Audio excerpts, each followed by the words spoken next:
Hello, good morning, good afternoon, good evening, and welcome back to the channel where today I am going to be doing my review of Faust, Eric by Sir Terry Pratchett, which is the ninth novel, the ninth entry into the wonderful, the amazing, the fantastic Discworld series. Now, this is not the first edition publication of Eric. The first edition was originally published in 1990 in a much bigger format with illustrations throughout by the original cover artist of the series, Josh Kirby. And in a famous quote by Sir Terry Pratchett, he admitted that yes, he invented Discworld, but it was Josh Kirby who created it. And it wouldn't be the last of these kind of big format illustrated novels that they would do together. I think the last hero was called The Next One, which we'll get to when we get there with the read along, and we'll talk about that one. So, what Eric is just a parody, it's a satire of the original Faust by Goethe. I don't know, my German is non-existent, I'm butchering it, so I do apologize. So what we have is this demonologist called Eric who is trying to summon an entity from the dungeon dimensions to grant him his wishes of, conquering the world, or ruling the world, meeting the most beautiful woman in the world, and living forever. Unfortunately, in the process of doing so, he does not summon a demon, he summons the useless wizard Rincewind, who we last saw at the end of Sorcery, where in an unusual act of heroic self-sacrifice, he saved the world and condemned himself to the dungeon dimensions. So this is how he gets back to the real world.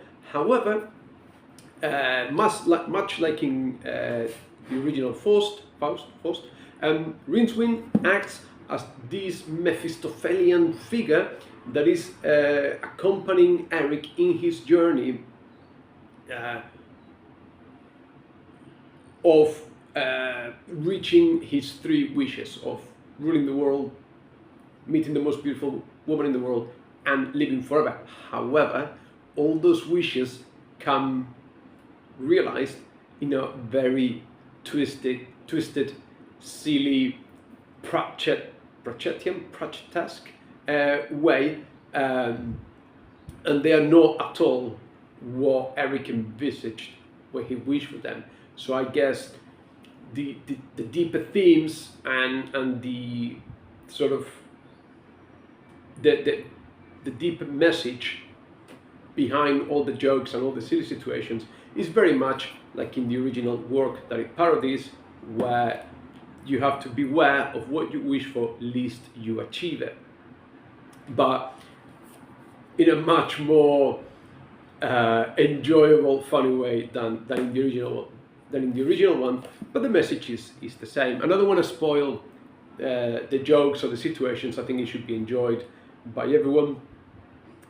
Obviously, we're 9 novels into the series, so I wouldn't recommend this as an entry point at all, but I would definitely recommend reading it for the sheer enjoyment of the story, which is enhanced if you are vaguely familiar with the original work that it parodies.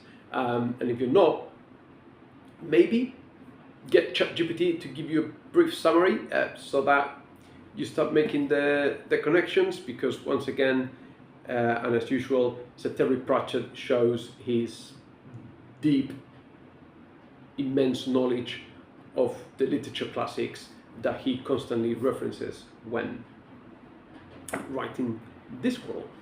And that's it. That's what I have for today. I don't want to drag this any longer than it needs to be. Thoroughly enjoyable. Looking forward very much to the podcast discussion with everyone else in the group. And please leave me your thoughts, your opinions on the comment section below. Take lots and lots of care, and I'll see you soon. Bye.